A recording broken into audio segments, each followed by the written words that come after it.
Praise God. Hallelujah. Glory be to Jesus. Hallelujah. Gigo, gigo, gigo na Jesu. Praise God. Hallelujah. Je suis très content d'être ici ce matin. Avant que nous commençons, j'aimerais prendre une chanson. Glory be to Jesus. Hallelujah. La chanson c'est en Yoruba qui dit Mimo, Mimo, Mimo. Tout le monde. Mimo, Mimo, Mimo, Mimo, Luluwa. Ẹ jẹ́ ká máa jí wọ́n wá sí ọba àwọn ọba. Ẹni tó jẹ́ mímọ́ jùlọ, ẹni tí ò dúró yẹ.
Merci pour ta grâce.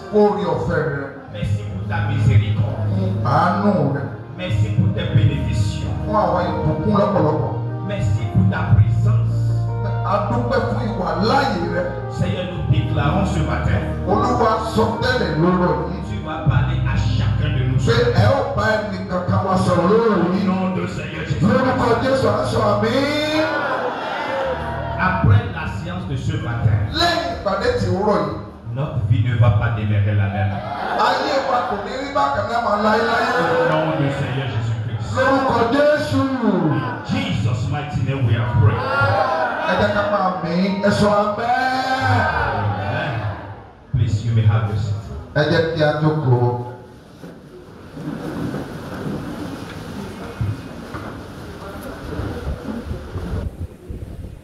D'abord, j'aimerais remercier l'Éternel pour son amour, sa grâce. C'est à cause de lui que nous sommes réunis. Et secondo, je veux remercier le docteur Thomas qui nous a ouvert la porte de ce ministère.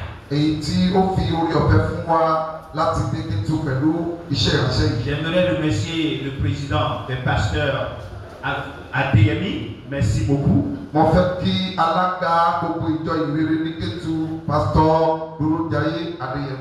Pour l'esprit d'humilité. ẹ̀mí ìrẹ̀lẹ̀ tí mo rí nínú ayé wọn. Je me dis, qui suis-je Mo wá béèrè lọ́wọ́ ara mi pé ta ni mí pour faire asseoir un président comme ça? láti fi alága gbogbo ìkéde jókòó Si ce n'est pas Christ. bí kò bá ṣe Jésù nìkan. Gloire au Seigneur Jésus. Àlẹ́ pàtẹ́wọ́ fún Jésù Kristi. Et je veux aussi remercier ceux qui travaillent avec lui, toute l'équipe. Mo sì fẹ́ kí gbogbo àwọn alábàáṣiṣẹ́pọ̀ pẹ̀lú wọn. Malgré l'onction de Jésus, Jésus a eu des disciples qui travaillent avec lui. Bí Jésù ṣe ní ìfàmìlóyìn tó ga jùlọ tó, ó ní àwọn ọmọ ẹ̀yìn tó bá ṣiṣẹ́. Le vrai onction travaille avec les gens. Ìfàmìlóyìn tó tọ́ ó máa ń bá àwọn èèyàn Et ṣiṣẹ́. je vous remercie d'avoir accepté de travailler avec le Mo sì pasteur. dúpẹ́ lọ́wọ́ yín pé ẹ gbà láti bá wọn ṣiṣẹ́ náà. Et dernièrement, je veux remercier aussi le père de cette maison, Mo fẹ́ le kí pasteur. olùgbàlejò wa bàbá wa nínú Ọlọ́run. S'il vous plaît, est-ce que vous pouvez l'applaudir? Ẹ jẹ́ ká pàtẹ́wọ́ fún pásítọ̀ wa Ìdòwú Samuel. Quand je suis arrivé hier, je l'ai vu. Nígbà tí mo ní lẹ́nà tí mo rí wọn, Je suis très heureux.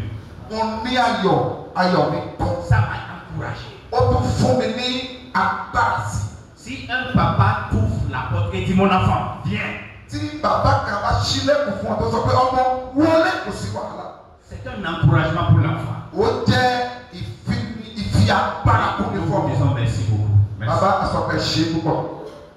Gloire au Seigneur Jésus-Christ. Alléluia. Et finalement, je dis merci à mon équipe.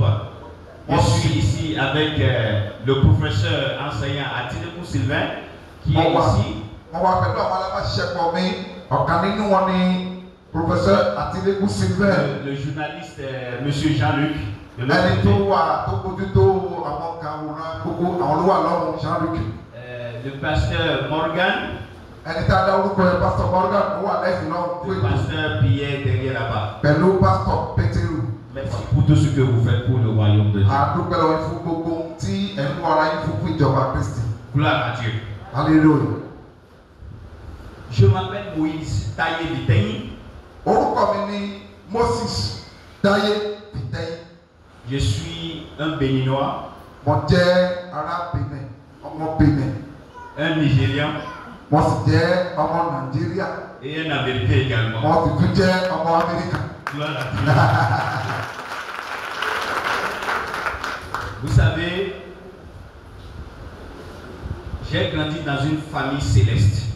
Mo dàgbà nínú ìdílé tó jẹ́ pé Celestia ni wọ́n. Ma maman est une prophétesse. Ìyá mi jẹ́ alásọtẹ́lẹ̀. Mon papa est un grand évangéliste en céleste. Ní bàbá mi jẹ́ ní ìjọ Celestia. Mais un jour, Ní ọjọ́ kan, j'ai rencontré des missionnaires nigérians mo bá àwọn missionary tó ti Nàìjíríà pàdé à Sénégoji. ní Sẹ̀mẹ̀kọ́jí. Et ils m'ont présenté la bonne nouvelle. Ní ìhìnrere tòótọ́ àmì On était deux. àwa méjì ni. Mon second ne pouvait pas rester. Ẹni kejì kò lè dúró. Il a dit non, non, non, mon papa m'a envoyé quelque part alors que c'était un mensonge. Ó kánjú ó ní bàbá mi rán mi lọ síbi kan mi ò lè dúró irọ́ ní sì ń pa. Et il est parti. Ó lọ. Et moi, je suis resté. Èmi dúró láti gbọ́. J'ai écouté la bonne nouvelle. Mo sì gbọ́ ìrere yìí dáadáa. Quand j'ai écouté la bonne nouvelle, Nígbà tí mo gbọ́, quelque chose a changé en moi. mo kíyèsí kankan ti ṣẹlẹ̀ kan ti yí padà lọ́kàn mi. Et depuis ce jour, Láti ọdún náà. ma vie a complètement changé. Amen. Láti ọjọ́ náà ayé mi gbà ìyípadà pátápátá. Et j'ai commencé par suivre la parole de Dieu, discipulat, évangélisation. J'ai commencé par grandir dans la foi. Mo bẹ̀rẹ̀ sí gba ẹ̀kọ́ nípa ìsọdọ̀mọlẹ́yìn. Mo sì bẹ̀rẹ̀ sí dàgbà nípa ìtìgbàgbọ́. À un moment donné, Nígbà tó dé àkókò kan, Dieu a décidé Ọlọ́run pinnu de m'envoyer à l'extérieur. láti rán mi lọ sí ìlú òkèèrè. Pour vous dire la vérité, Láti sọ òtítọ́ fún yín. je ne suis pas allé à l'extérieur pour devenir un pasteur. Mi ò lọ nílùú òkèèrè láti di pásítọ̀. Ìyẹn kọ́ ló mú mi lọ. Je suis allé là-bas pour faire ma vie. Mo lọ lọ́hùn kí n lè gbádùn ìṣayé mi. Arrivé là-bas, Nígbà tí mo dé òun un ami m'a parlé d'une école. ni ọ̀rẹ́ mi kan sọ nípa ilé-ìwé kan fún mi. Et quand j'ai prié sur ça, Nígbà tí mo gbàdúrà lórí ẹ̀. Dieu m'a dit c'est la raison pour laquelle je t'ai amené. Olúwa wá fi yé mi gèrè wípé ìdí tí mo rán ẹ lọ sí Amẹ́ríkà gan-an ìdí. Donc quand j'ai commencé l'école biblique, Nígbà tí mo bẹ̀rẹ̀ sí lọ ní ilé-ìwé ti Bíbélì, j'ai commencé par écouter certains enseignements. mo bẹ̀rẹ̀ sí gbọ́ àwọn ìdánilẹ́kọ̀ọ́ kan.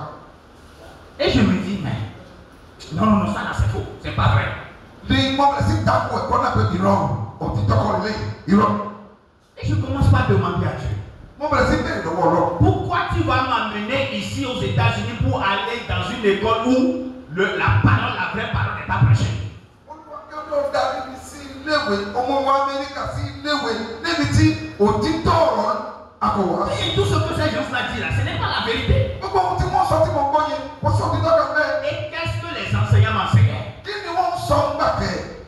Ils m'enseignaient la profondeur de la bonne nouvelle. Ó ń fún mi ní ẹ̀kọ́ lórí ìjì C'est ìrere. vrai, en Afrique, j'avais déjà écouté la bonne nouvelle. Lóòótọ́ mo gbọ́ ìrere láti Áfíríkà. Mais ces gens ont commencé par m'enseigner la profondeur, la révélation de la bonne nouvelle. Wọ́n wá mọ́ mi nínú láti mú mi lọ síbi ìjìnlẹ̀ ìdójìjì nípa Ce ìrere. que je n'avais pas appris avant. Ewu tí mi ò gbọ́ rí mi ò gbọ́ rí. Donc, j'ai commencé par dire, mais ça là c'est faux, c'est pas vrai. Mo bẹ̀rẹ̀ sí dáko pé ilé. Ces gens-là peuvent m'emmener en enfer. Mo rí i pé aláwọ̀ ìwọ́n fẹ́ darí mi lọ sí ọ̀run àpárí. Ce message c'est très bon pour être bonne nouvelle. Mo rí i pé ìrere ó dáa jù láti jẹ́ ti C'est ọ̀rọ̀. trop bon. Ó ti dá Ça va me pousser à commettre des péchés. Ó fẹ́ tì mí láti dẹ́ṣẹ̀ púpọ̀. Ça là, ce n'est pas une bonne nouvelle. Kì í ṣe ìrere. Ça vient de l'enfer. Ó láti inú ìjọba òkùnkùn ló ti wá. Pour 3 mois, Fún oṣù mẹ́ta. j'écoutais les messages, Mo ń gbọ́ ìwàásù. mais je ne permettais pas le message d'entrer dans mon cœur. Mi ò gba àwọn ọ̀rọ̀ wọ̀nyẹn láyè láti ráyè. Parce que je me disais, Torí pé wọ́n sọ ní oh, ces gens ça veut m'amener en àwọn enfer. èèyàn wọ̀nyí fọ́ gbé mi lọ sí ọ̀run àpárí. Et un jour, Ní ọjọ́ kan dans l'après-midi, lẹ́yìn ọ̀sán quand j'ai fini l'école, nígbà tí mo jáde le cours le jour-là, nígbà tí wọ́n kẹ́kọ̀ọ́ tata jáde je suis rentré chez moi. mo délé mi. Arrivé à la maison, Nígbà tí mo délé j'ai écouté une voix mo gbọ́ òun kan qui a dit, ó sọ fún mi pé ce soir, lálẹ́ je veux avoir une rencontre avec toi. mo fẹ́ ní ìbápàdé kan pẹ̀lú rẹ. Et je savais dans mon cœur Mo gbàgbọ́ nínú ọkàn que c'est Jésus qui voulait me parler. pé Jésù ló fẹ́ bá mi sọ̀rọ̀. Et je me suis allongé sur le lit, sur mon lit. Mo sì nà lórí ìlí. Please, I want you to listen. Je veux que vous écoutez très bien ce témoignage. Mo fẹ́ kẹ́ pété sí ẹ̀rí yìí dáadáa. Et donc je me suis allongé. Nígbà tí mo nà lórí Je ne dormais pas. mi ò sùn rárá. Je ne dormais pas. Mi ò sùn. Mais mes yeux étaient fermés. Mo díjú síbẹ̀ ṣùgbọ́n mi ò sùn. Et soudain, je me suis vu dans une autre atmosphère. Lójijì mo rí ara mi ní ipò kan. J'ai senti une présence glorieuse dans la chambre. Mo rí ìfarahàn ògo ńlá kan ní ilé mi tí mo wà. Et j'ai commencé par écouter la voix. Mo bẹ̀rẹ̀ sí gbọ́ òun náà. Mon fils, Ọmọ mi. tout ce que on t'enseignait à l'école, Gbogbo tí wọ́n bá ẹ sọ níléèwé c'est moi qui t'enseigne. èmi ni mo ń kọ́. Ce n'est pas un faux message. Kì í ṣe wàásù C'est èdè un tàbí vrai ẹ̀kọ́. message. Ẹ̀kọ́ òtítọ́. Et Jésus a commencé par décrire le message. Jésù bẹ̀rẹ̀ sí tú ẹ̀kọ́ yìí ṣe. Il a commencé par me parler de son amour inconditionnel. Ó bẹ̀rẹ̀ sí fi àlàyé ẹ̀kọ́ fún mi nípa ìfẹ́ rẹ̀ tí kò ní àlà tí kò lópin. Et il a dit enfin, Ló bá parí ẹ̀ ló sọ pé je t'envoie mo rán pour prêcher ce même message. kí ìlọ wàásù yìí. Je me suis levé Mo dìde. et j'ai commencé par pleurer. Mo bẹ̀rẹ̀ sí sọ̀kọ̀. Parce que le message, cette rencontre divine a brisé, a ouvert mon cœur pour accepter le message. Ìbápàdé ti ẹ̀mí yẹn ó ṣílẹ̀kùn ọkàn mi láti gba ìlú. À partir de ce jour, Láti jọ yìí. tout ce qu'on m'enseignait à l'école, Gbogbo tí wọ́n bẹ̀rẹ̀ sí kọ́ mi J'ai commencé par comprendre. J'ai commencé par accepter. Mes yeux sont ouverts. Et j'ai commencé par voir Jésus dans la Bible. Donc je suis ici ce matin sur un mandat divin de la bonne nouvelle de l'évangile. Gloire au Seigneur Jésus-Christ. Gloire au Seigneur Jésus-Christ. Et donc, pourquoi j'ai partagé ce témoignage? J'ai partagé ce témoignage parce que lorsque le message va sortir, le message peut aller contre ta mentalité. Le message peut aller contre ce que tu as jamais appris. Mais je crois à une chose. Tant que l'Esprit Saint est en toi, si c'est faux, l'Esprit Saint va te dire. Mais si c'est vrai, ne résistez pas à l'Esprit Saint. Soyez ouverts de cœur et laissez Dieu vous parler. Et je crois très bien que avant la fin de la première session, les yeux seront ouverts. Au nom de Jésus. Cette première session, c'est une introduction.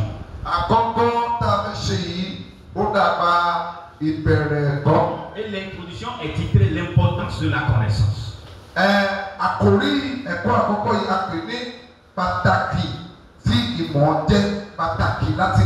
Nous vivons dans un monde où la connaissance n'a plus de valeur chez les gens. On voit que la connaissance, on n'a pas besoin de ça. Non, je prie déjà. Dieu exauce ma prière déjà. Je fonctionne dans les dons de l'Esprit Saint. Je n'ai plus besoin de la connaissance. Tu es en train de te faire de mal.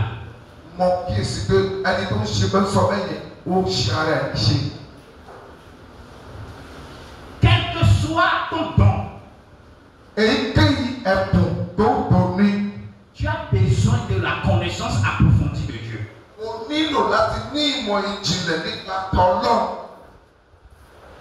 Pourquoi?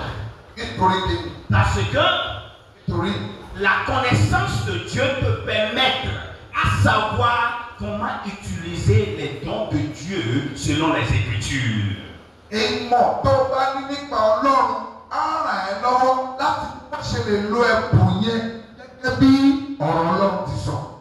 Si tu n'as pas la connaissance de Dieu et tu as les dons de Dieu, tu ne peux pas faire de manière efficace le ministère de Dieu. Donc chacun de nous, nous avons besoin de la connaissance révélationnelle de Dieu. Nous avons besoin de connaître Jésus-Christ. Nous avons besoin de connaître qui est Dieu. La nature de Dieu. Gloire à Dieu. Alléluia. Gloire au Seigneur Jésus-Christ. Alléluia. Nous allons commencer par 2 Timothée chapitre 3. 2 Timothée chapitre 3, verset 16.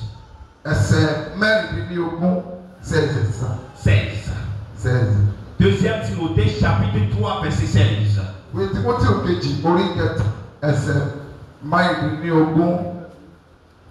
Gloire à Dieu. Alléluia. La Bible a dit, toute écriture est inspirée de Dieu.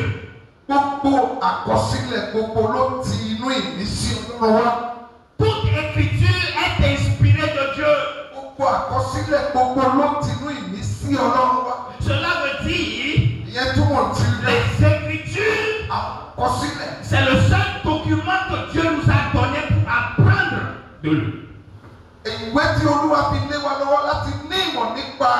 Tout ce que je vais dire ce matin provient des Écritures.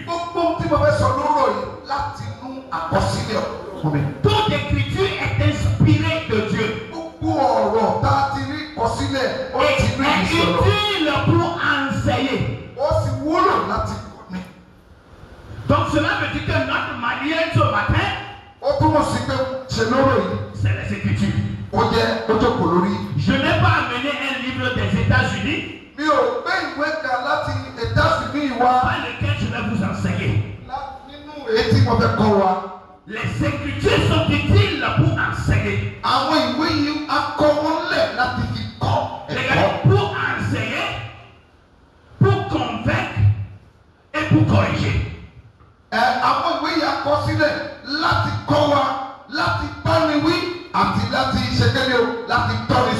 Cela veut dire que quel que soit ton âge, quelle que soit ton expérience ministérielle, tu dois te soumettre à la correction des Écritures.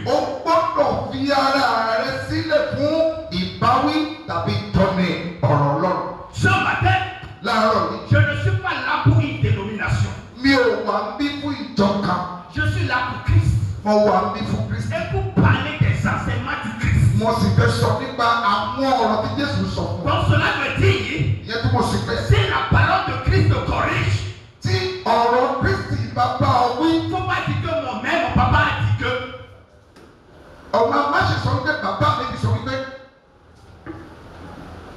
Parce que les Écritures sont l'autorité suprême.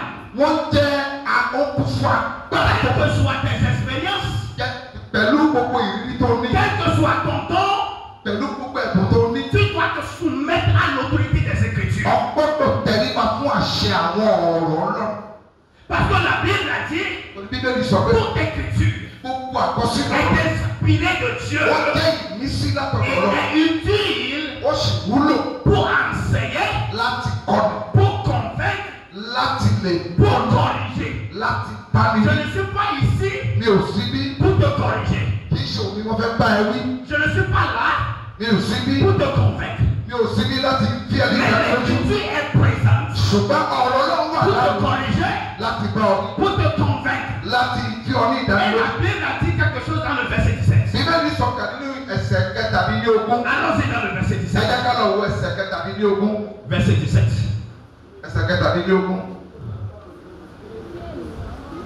Verset 17. Afin que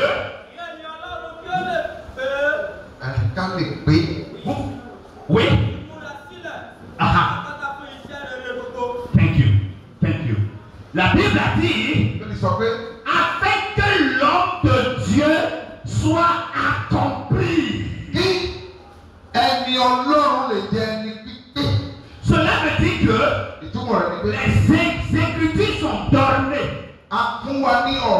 pour enseigner, pour convaincre, pour corriger. Pourquoi? Pour que l'homme de Dieu soit accompli. Cela veut dire que c'est la correction des Écritures, c'est l'enseignement des Écritures. L'homme de Dieu ne peut pas être accompli.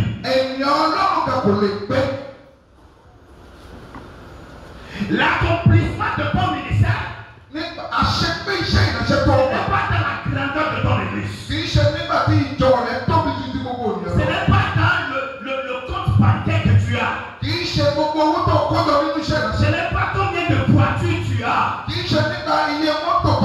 L'accomplissement des Écritures, ça vient de l'enseignement des Écritures, de la correction des Écritures et de la persuasion des Écritures. Et donc tu es là ce matin pour que l'Écriture te corrige, pour que l'Écriture te persuade, te convaincre, pour que l'Écriture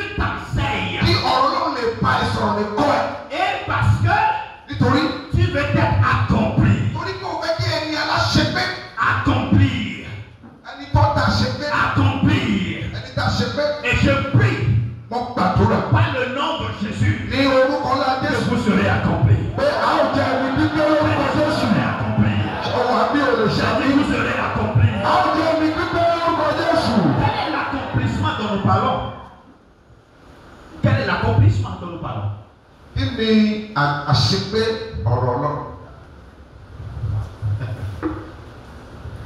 L'accomplissement dont nous parlons, àṣepé tá sọ nípa rẹ̀, c'est que l'homme de Dieu est capable, il connaît, il a la révélation de Jésus et il peut bien présenter Jésus au monde. C'est ça l'accomplissement. Àṣepé tàbí àṣeyọrí ni wípé ìránṣẹ́ Ọlọ́run ó mọ Jésù, ó mọ̀ dáadáa, ó mọ ìṣípayá ẹ̀ láti fi ká àwọn tó wà níwájú ẹ̀. Allons-y dans le livre de Matthieu. Ẹ jẹ́ ká kàwé Matthieu. Chapitre 16. Chapitre 16, verset 13 ẹsẹ̀ kẹtàlá. De 13 à 17. Ẹ̀kẹtàlá nínú mẹ́tàdínlógún. Ìwé Matthieu.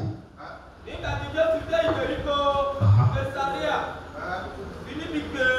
Ẹ fún ní máìkì kan. Nígbà tí Jésù dé ìgbèríko Kẹsàríà, Fílípì, ó bi àwọn ọmọ ẹ̀yìn rẹ̀ léèrè wípé ta ni àwọn ènìyàn ń fi èmi ọmọ rẹ̀ lọ́mọ ènìyàn pè. Merci. C'est quel verset ça? 13. Oui. Jusqu'à 17. Jusqu'à 17. Oui.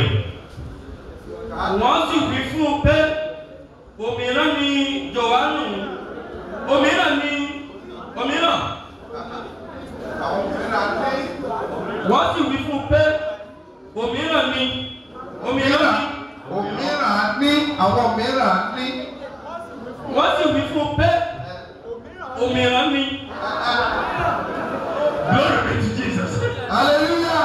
Please, can you clap for my brother? Please clap for him. Clap for him. Gloire à Dieu. Hallelujah. Wọ́n sì wí fún un pé òmíràn ni Jòhánù. Oui. Baptiste. Òmíràn wí pé Èlíjà. Àwọn ẹlòmíràn ní Jeremáyà tàbí ọ̀kan nínú àwọn wòlíì. Ó bi wọ́n léèrè wípé ṣùgbọ́n ta ni ẹ̀yin fi mí pè? Símónì Pétérù dáhùn wípé Kristi ọmọ Ọlọ́run alààyè ni ìwọ ń ṣe. Gloire au Seigneur Jésus-Christ. Alléluia. Ce n'est pas facile, hein? La langue dialecte, c'est pas facile. Merci, Thank you very much. Praise God. So let me say, all of us we know the story.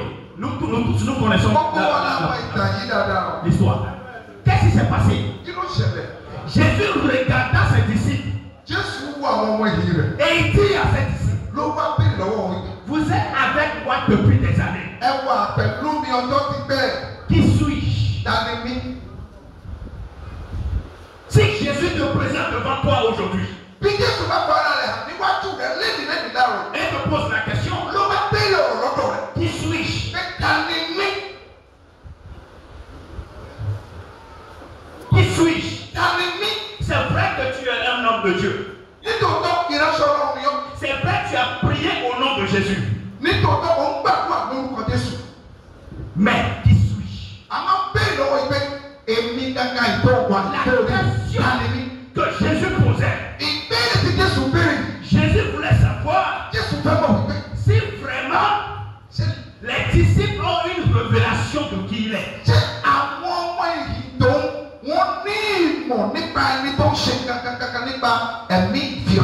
Beaucoup de chrétiens, ils ont des informations sur Jésus. Mais ils ne connaissent pas Jésus.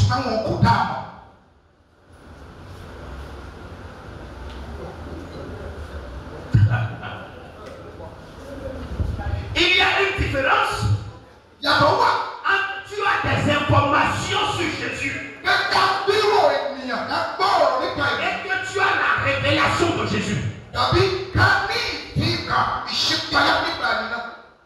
Et donc Jésus a posé la question. Qui suis-je? Et les disciples ont dit, on dirait que tu es élu.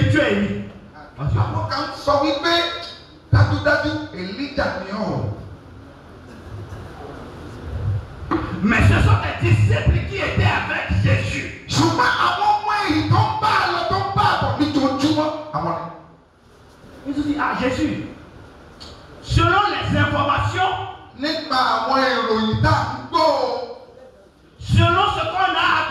Àwọn ọ̀rọ̀ tá a ti gbọ́ nípa rẹ̀. Tu es Élie dàbí ọ. Est-ce qu'on dit non? Tu es Jérémie. Àwọn kan sọ pé o Jérémáyà ni ọ. Ah, les gens disent que tu es Jérémie. Àwọn kan sọ pé Jérémáyà ni ọ. Mais la Bible a dit quelque chose. Bíbélì sọ kankan. La Bible a dit quelque chose. Bíbélì sọ kankan. Que Simon a dit. Simon ní Pétérù sọ pé. Jésus. Jésù. Tu n'es pas Élie. Kì í ṣe Èlíyà kan ni ọ jẹ́. Le créateur de Élie. Le créateur de Élie. Ẹni tó dá Èlíjà ní ìwọ.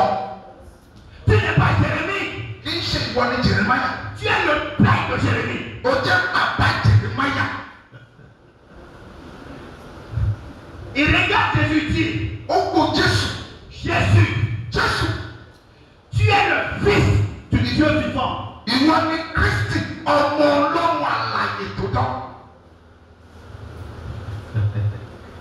Bien avant ce moment, personne ne voyait pas Jésus en tant que son fils de Dieu. Síwájú àkókò yìí kò sí ẹnìkan tó ní ìfihàn tàbí ìṣípayá pé Jésù yìí o ọmọ Ọlọ́run ló ń ṣe. Je vais vous expliquer ce que ça veut dire. Ẹ jẹ́ kí n ṣàlàyé ohun tó túmọ̀ sí. Et Jésus a dit waouh, waouh. Ce que tu viens de dire, Ihun tó sọ pẹ́rẹ́ yìí. ça ne vient pas de la chair. Kò tí inú ara jáde. Ça ne vient pas d'une théologie. Kì í ṣe ẹ̀kọ́ Bíbélì kan ló fi hàn. Ça ne vient pas des informations. Kì í ṣe nípa àwọn ọ̀rọ̀ tó ti gbọ́. Tes yeux sont déjà ouverts. Torí pé àwọn ojú rẹ ti ṣí. Et tu as vu vraiment qui suis. Ó sì máa ń bẹ tẹ́lifíṣẹ́ mo jẹ́. Maintenant, qu'est-ce que ça veut dire? Kí ni ìtumọ̀ yìí? Jésus. Le Fils de Dieu. Ọmọ Ọlọ́run. Quand on parle du Fils de Dieu, Bàbá ń sọ nípa ọmọ Ọlọ́run. ne comprenez pas ça comme le mot français fils ou anglais fils. Ẹ má ṣe gbà á gẹ́gẹ́ bí òyìnbó pè é ní ọmọ. Fils. Bí ọmọ tàbí. Je vais vous expliquer. Ẹ jẹ́ kí n ṣàlàyé.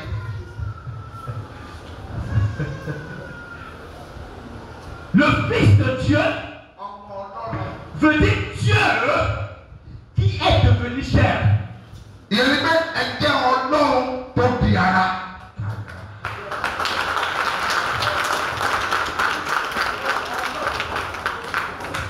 Parce que les gens m'ont dit, est-ce que Dieu a une femme pour avoir de fils? Àwọn kan máa bẹ̀rẹ̀ wípé ṣé Olúwa náírà ni láti máa bímọ ni.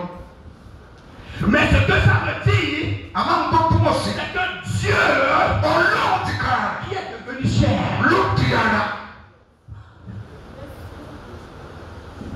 Donc Pierre a dit, Pétérù sọ pé Jésus, Jésù. je sais que tu es Dieu Mo gbàgbọ́ pé Ọlọ́run ni ọ́ qui est venu sur la terre. tó sọ̀kalẹ̀ sáyé. Et Dieu dit, waouh, Jésù sọ pé ça là, ce n'est pas une information. wọ́n pe dájúdájú eléyìí kì í ṣe ìpínlẹ̀ kọ̀ọ̀kan Tes yeux sont ouverts. Ojú ẹ̀ ló ṣí. Et je vais vous dire ce matin, Ẹ jẹ́ kí n sọ pé fún wa lọ́rùn. tant que tes yeux ne sont pas ouverts, Bí ojú rẹ kò bá là kọ̀ wá ṣí. tu ne peux pas le connaître. O lè máa mọ̀.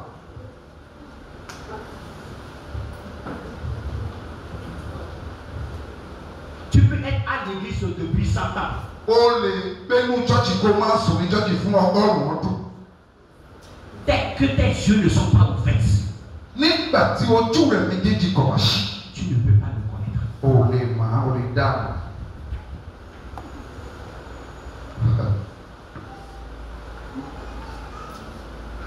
La seule personne Ẹnìkan ṣoṣo náà qui peut te révéler Dieu, tó lè fi Ọlọ́run hàn ọ́. c'est Dieu lui-même. Ọlọ́run ti kára rẹ̀ ló lè fara rẹ̀ hàn. Aucun homme Kò sí ènìyàn kan n'a la capacité de te révéler Dieu. tó ní ìkápá tàbí ìmọ̀ tó tó láti fi Ọlọ́run hàn ọ́ ní kíkọ́. C'est pour cela que Jésus a dit, Ìdí ni Jésù sọ pé c'est mon Père bàbá mi qui t'a ouvert les yeux. ló ṣí ọ lójú Pétérù. Et je prie au nom du Seigneur Mo gbàdúrà lọ́rọ̀ yìí. que tes yeux seront ouverts. Ojú rẹ̀ á ṣí lọ́rọ̀ lọ́rọ̀ Tes yeux seront ouverts. Ojú rẹ̀ á ṣí lọ́rọ̀ Jésù. L'un des disciples de Jésus, Ẹnìkan nínú àwọn ọmọ ẹ̀yìn Jésù. il vers Jésus. Ó wá sọ́dọ̀ Jésù. Il a dit Jésus, Ó ní Jésù. Jésus, montre-moi le Père. Fi bàbá hàn mí bàbá.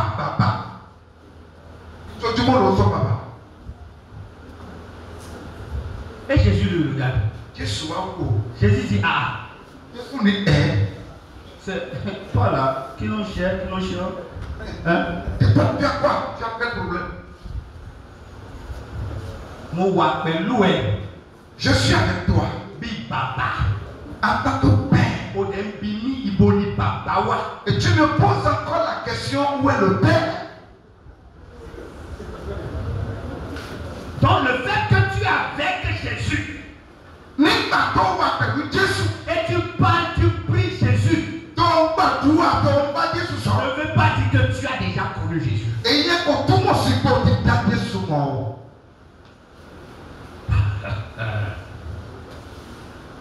Philippe dit. Philippe sọ. Montre-moi le Père. Ó ní jọ fi bàbá kẹ̀ tó máa ń pè yẹn fi kàn wá. Et Jésus dit. Jésù sọ pé. Je suis le Père.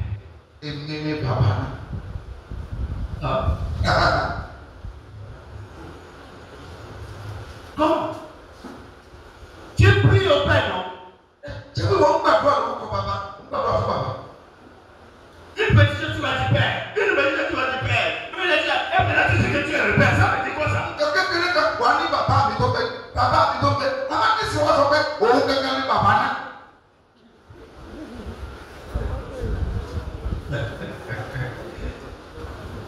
Ce que Jésus disait. Je suis la révélation de Dieu.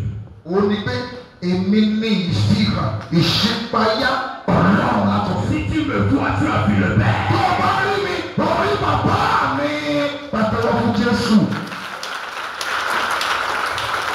Cela veut dire quoi? En dehors de Jésus, tu ne peux pas connaître le Père.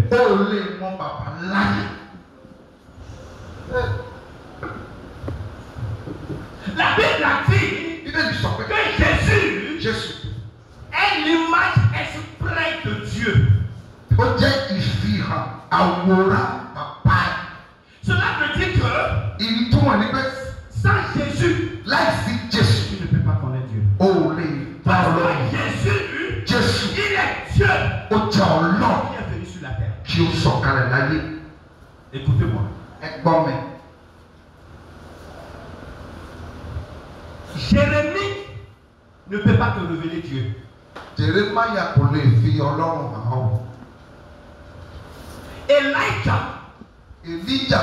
can also be true character of God. C'est là. Malheureusement. Parce que les prophètes de l'Ancien Testament, Dieu les a utilisés, mais on a vu leur caractère personnel.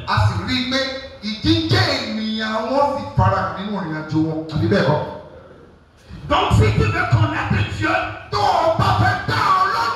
regardes pas Jérémie. Tu ne regardes pas Élie. Tu ne regardes pas Moïse. Tu regardes Jésus. Parce que Jésus, il est Dieu qui peut te révéler Dieu.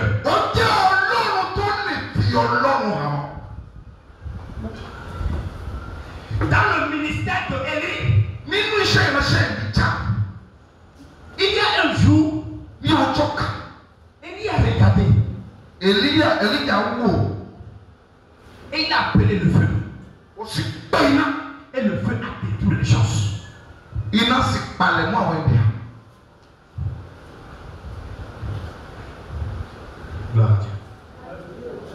Dans le Nouveau Testament, quand Jésus est venu, les disciples ont voulu faire la même chose.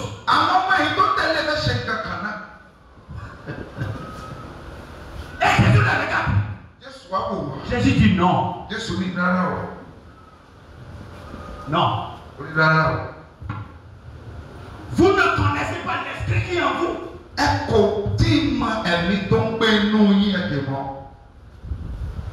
Cela veut dire quoi? L'opération dans l'Ancien Testament est différente de l'opération dans le Nouveau Testament.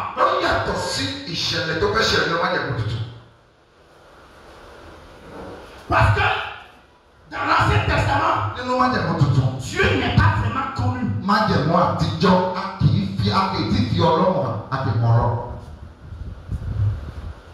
Les gens ne connaissaient pas Dieu en réalité. Ils ont des informations sur Dieu. Dieu les a utilisés.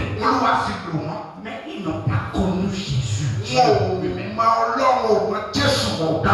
Écoutez très bien. Quand Jésus est venu, il a changé le système. Il a dit, regardez-moi, je suis le Père. Ce que je ne fais pas, il ne faut pas faire ça. Quand Jésus est venu, il a corrigé Moïse. Jésus m'a dit, Moïse vous a dit ça. Mais en vérité, moi je vous dis.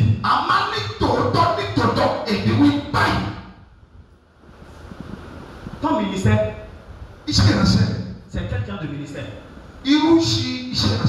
C'est le ministère de Jésus ou le ministère de Moïse?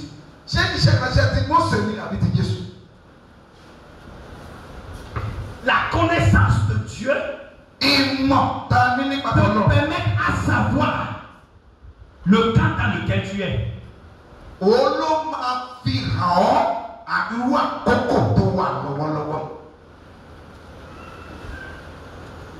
Jésus, il est Dieu qui est venu sur la terre pour nous révéler Dieu.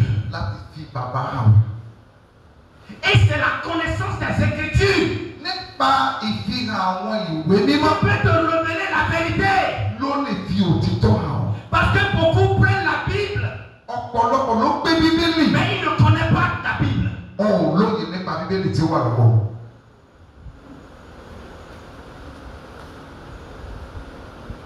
Jésus est venu pour révéler le vrai chemin. Jésus est venu pour ouvrir tes yeux. Jésus est venu pour que tu connaisses mieux Dieu. Jésus est venu pour que tu connaisses la nature de Dieu. Gloire à Dieu. Alléluia. Gloire à Dieu. Alléluia. Gloire au Seigneur Jésus. Alléluia. Nous allons maintenant lire Éphésiens. Éphésiens, chapitre 1, verset 16. Paul a prié. Et cette prière-là, quand vous allez quitter ici, c'est cette prière qu'il faut faire. C'est cette prière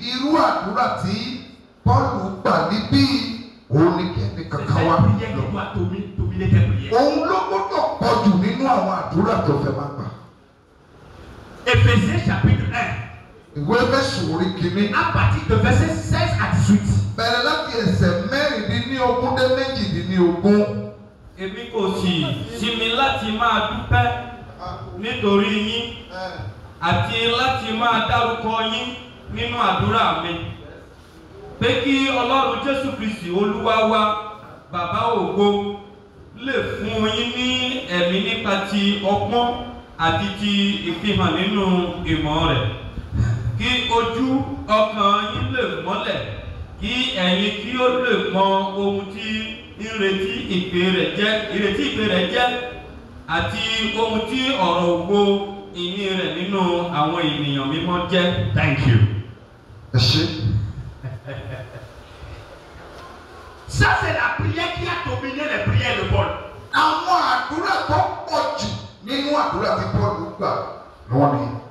Parce que si Dieu exauce cette prière-là, tí Ọlọ́run bá dáhùn àdúrà yìí, beaucoup de prières que nous faisons on ne va plus les faire. Ọ̀pọ̀ àdúrà tá a gbà yẹn la kò ní gbà. Parce que nítorí la prière principale de Paul, àdúrà pàtàkì tí Paul gbà jù. Écoutez, je ne sais de rendre grâce pour vous, faisant mention de vous dans mes prières. Allons-y, afin que le Dieu de notre Seigneur Jésus-Christ, le Père de gloire, vous donne un esprit de sagesse et de révélation dans sa connaissance. lójoojúmọ́ ẹ̀bẹ̀ mi nígbà tí mo gbé ọpẹ́ gbàgbọ́ ni mo ń gbàdúrà kí Ọlọ́run lè fún ní ẹ̀mí ọgbọ́n àti ti ìfihàn. Chaque fois que Paul prie, nígbà tí Paul ń gbàdúrà, il dit Seigneur, Olúwa, ouvre-moi les yeux. ṣí mi lójú. Je veux te connaître. Mo fẹ́ mọ̀ ẹ́. Ouvre-moi les yeux. Ṣí mi lójú. Je veux avoir la révélation de tes connaissances. Mo fẹ́ ní ìṣípayá nípa ìmọ̀. Je ne veux pas juste être un chrétien. Mi ò fẹ́ ká pè mí pò. Je ne veux pas juste être un pasteur. Mi ò fẹ́ ká pàtàkì mi ní Je veux pàtó. te connaître intimement. Mo fẹ́ dá ẹ mọ̀. C'est la prière de Paul. Àdúrà. Et c'est ma prière pour vous. Ó sì jẹ́ àdúrà tèmi fún Et gbogbo wa tá wà. avant d'aller en pause, Bí a tó lọ sí iṣẹ́. on va prier cette prière ensemble. Àká tó lọ sinmi, ẹ jẹ́ á gbàdúrà yìí papọ̀. Parce que écoutez-moi, Ètò mi dáadáa. vous ne pouvez pas quitter ici les mêmes. Ẹ ò lè kó níbí láti jẹ́ ẹnìkan náà ẹ sọ̀rọ̀ mẹ́. N'importe quel pays chante avec ce message. Ìlúkìlú tí mo bá wọ̀ pẹ̀lú iṣẹ́ Que yìí. ça soit chez les Blancs ou chez les Africains. Ìbájẹ́ lọ́dọ̀ àwọn aláwọ̀ funfun tàbí àwọn aláwọ̀ dúdú. Il y a toujours une transformation. Ó máa mú ìyípadà ńlá bá agbègbè náà. Et c'est la même espérance que j'ai. Mo sì ní ìrètí bákan náà. Personne ne va pas sortir d'ici. Pé ẹnìkan ìbájẹ́ obìnrin kò ní jẹ́ níbi káyé ẹ̀kọ́ bá yí padà. Donc Paul a prié. Paul gbàdúrà. Seigneur, Olúwa. ouvre-moi les yeux. Ṣojú mi. Et on va lire un autre passage avant d'aller en plus. Ẹ jẹ́ kí a lọ sí Bíbélì kíkà mìíràn ká tó lọ sinmi ní ìṣẹ́jú mẹ́wàá. Allons-y dans Éphésiens, Ẹ jẹ́ ká lọ ní ìwé Éfésù chapitre 4, ẹsẹ̀ rẹ̀ mẹ́rin. versets 11 à 12. Orí mẹ́rin ẹsẹ̀ mọ́kànlá dé méjìlá. Ó sì ti fi àwọn nǹkan fúnni. Wọ́n kà. Ó sì ti fi àwọn kan fúnni. Bí apọ́sù. Yes. Yes. Àti àwọn mìíràn. Bí wòlíì. Àti àwọn mìíràn. Bí evangelist. Yes. Àti àwọn mìíràn. Bí olùṣọ́ àgùntàn. Àti olùkọ́ni. Merci. Attends d'abord. Tu vas continuer tout à l'heure, mais attends d'abord. Àwọn tẹ̀síwájú lẹ́gbẹ̀ẹ́.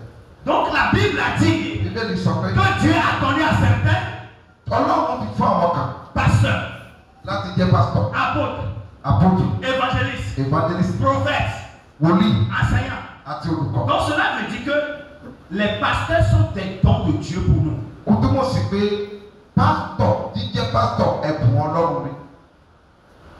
Les prophètes sont des dons pour l'église. Jíjẹ́ wòlíì ẹ̀bùn Ọlọ́run ni fún ìjọ. Les apôtres sont des dons. Àwọn apọ́sù ó jẹ́ ẹ̀bùn Ọlọ́run. Les évangélistes sont des dons pour l'église. Evangelist ẹ̀bùn ni. Mais la question que nous allons poser, Ìbéèrè tá a gbọ́dọ̀ béèrè ni pé pourquoi Dieu a donné ces dons? kí ni ìdí tí Olúwa fi oríṣiríṣi ẹ̀bùn wọ̀nyí Parce que sílẹ̀? beaucoup sont ces dons-là qui ne connaissent pas la raison pour laquelle ils sont dedans. Ọ̀pọ̀lọpọ̀ ló ń gba ẹ̀bùn wọ̀nyí láti mọ èrèdí tí Olúwa fún lẹ́bùn yìí. C'est pour cela qu'il y a beaucoup de dons qui manipulent les gens. Ìdí ni wípé ọ̀pọ̀lọpọ̀ ẹ̀bùn ló ní ọ̀pọ̀lọpọ̀ ẹ̀bùn dà. Beaucoup de dons promotent le diable au lieu de Dieu. Ọ̀pọ̀lọpọ̀ ẹ̀bùn ló gbé ìṣúgà ju pé kó gbé Ọlọ́run ga lọ. La question c'est pourquoi ces dons-là?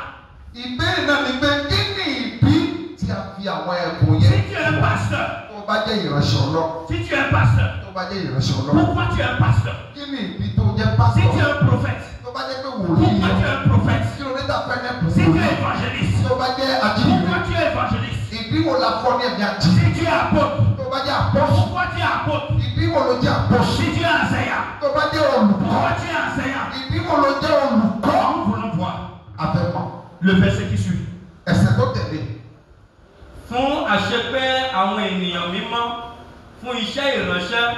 Fún ìmúdàgbà ara Kristi. Glory be to Jesus. Hallelujah. So the Bible says, Bíbélì sọ pé the reason why we have pastors, ìdí tàbí jẹ́ pásítọ̀. la raison pour laquelle nous avons des prophètes, Ìdí tàbí ní àwọn wòlíì. ce n'est pas pour donner les numéros. Kì í ṣe pé láti fún àwọn nímẹ́rò fún àwọn ènìyàn. Àwọn nọ́mbà. Kì í ṣe ìyẹn kọ́. Oh, tu as porté caleçon noir aujourd'hui. kì í ṣe pé láti rí àwọn kàlẹ́sọ́ tí ẹnìkan wọ̀ tó wá chọ́ọ̀chì.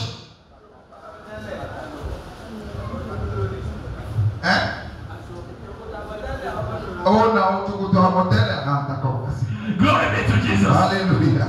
Dans la Bible a dit, la raison pour laquelle tu es pasteur, c'est pour que vous équipez les saints. Et la Bible a dit, pour que les saints fassent ministère. Pour que les saints fassent ministère.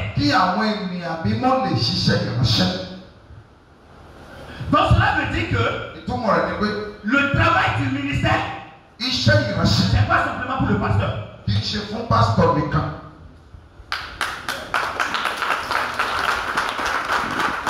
Le travail du pasteur, c'est enseigner, quitter, prier, enseigner, quitter, prier,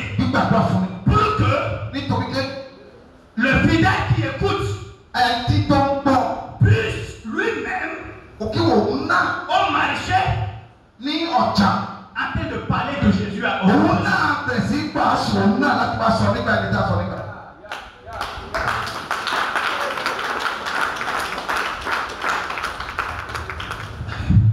La Bible a dit que le pastorat est donné pour que le pasteur puisse équiper les saints. Si tu n'équipes pas les saints, je suis désolé.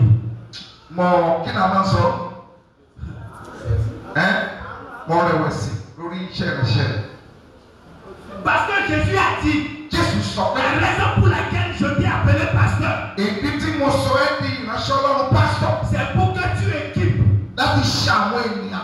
pas pour garder. Gloire à Dieu. Alléluia. Écoutez-moi très bien. Un enfant qui va à l'école de CI jusqu'à l'université, il continue de venir à côté de papa. Il se marie, il a des enfants. Il continue de venir prendre l'argent de déjeuner chez papa. C'est quoi ça?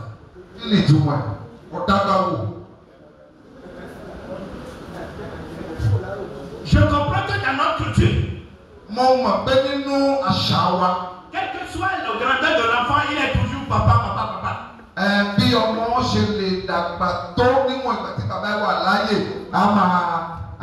Mais aux États-Unis, lorsque l'enfant a 16 ans, il se prépare pour avoir le bac. Donc à 16 ans, le papa lui envoie à l'école, comment on appelle, à l'auto-école. Vous savez ce que le papa vient de faire? Le papa lui prépare pour l'indépendance. Donc,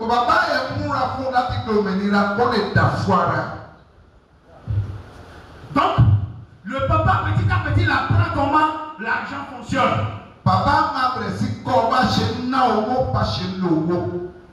Donc, le papa des fois lui envoie à aller faire des petits jobs. Parce que à l'âge de 18 ans, l'enfant doit quitter la maison.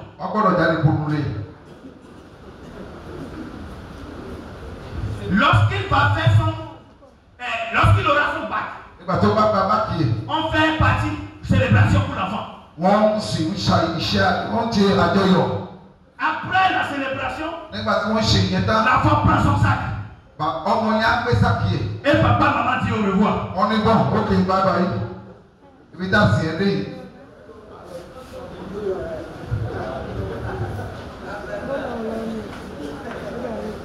Donc à partir de ce moment, l'enfant cherche le boulot. Il travaille.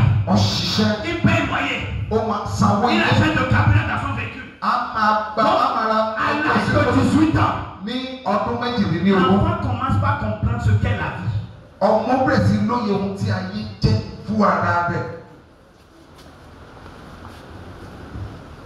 Écoutez, en tant qu'homme de Dieu, tu n'es pas expulsé dans la vie de tes fidèles.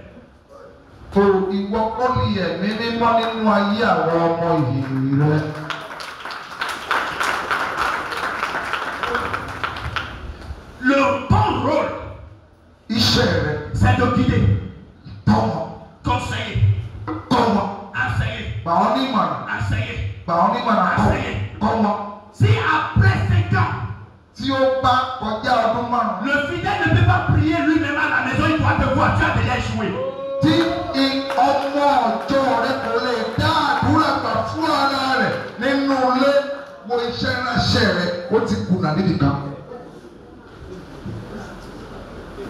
Tu n'es pas bon pour le péché. Tu n'es pas l'expulsé dans la vie. Beaucoup de pasteurs sont fatigués, mais ils ne peuvent pas parler.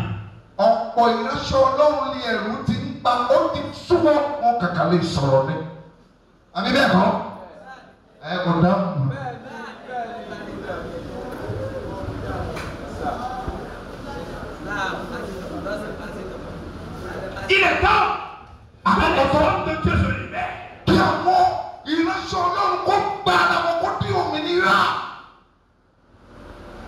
Je vous dis la vérité. Si tu meurs, le travail va continuer.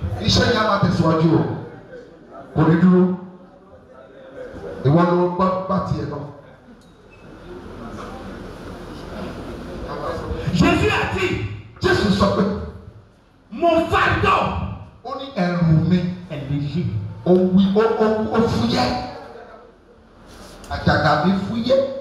C'est un problème ça. C'est ce que le français appelle oxymore. Deux choses qui se contredisent. Paradoxe. Si c'est un fardeau, ça ne doit pas être léger.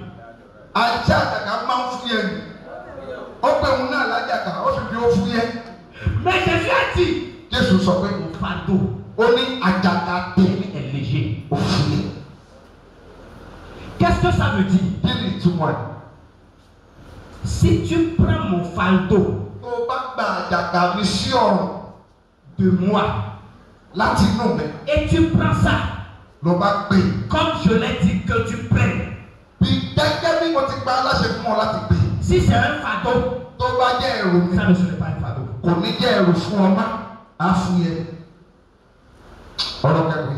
Levons-nous sur nos pieds. Tu vas prier maintenant. Tu vas dire Seigneur, aujourd'hui, ouvre mes yeux. Prie au nom de Jésus.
Ni wọ́n fún wa láti dá àgbà fún ara wa bóyá ní jókòó bóyá níta lábẹ́ igi wàá jókòó ńbẹ̀ mo fẹ́ kọ́ ní òun bẹ́ bíbélì sọ pé ẹni ẹni tí ò gbẹ̀ngbẹ̀ là ń fún lómi.